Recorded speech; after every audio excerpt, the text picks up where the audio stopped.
Now, if you look at the left-hand side, you can see India's exports to the US. You can see total imports by the US ex India, and you can see that we are actually a drop in the ocean as far as US's total imports are concerned. Our imports as a percentage of total US imports are only 2.7%.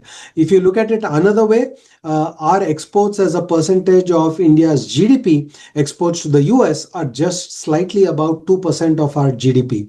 And if you look at the exports that we make, which are subject to tariffs, that would amount to about 1.6 or 1.8% of GDP. But be that as it may, we cannot ignore the fact that on this 1.6 to 1.7% of GDP, which is roughly, let's say, about 60 to 70, 60 odd billion dollars, on that $60 billion, the effective tariff rate may now be as high as 50%. And you can see on the right-hand side that this 50% tariff, which is a combination of the 25% reciprocal tariff plus the 25% penal tariff, which has been applied on India for buying oil from Russia, that combination of 50% actually puts us at one of the highest tariff rates. China's new tariff rate is 34% because of the standstill which is there as regards tariffs with US. But remember, China was already carrying forward a tariff about 21% even before this administration came in. So the effective tariff rate for China is actually closer to 55% at this point of time, which means India is effectively being penalized with tariffs which are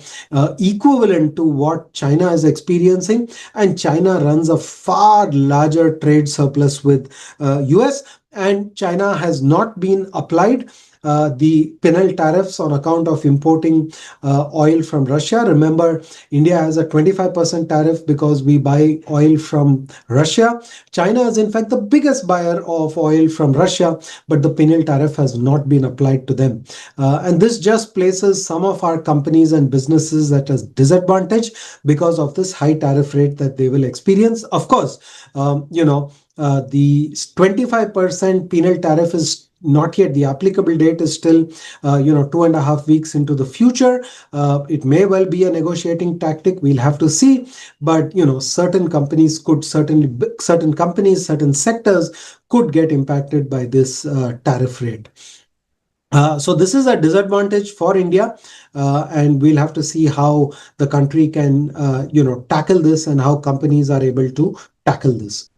Mutual fund investments are subject to market risks. Read all scheme-related documents carefully.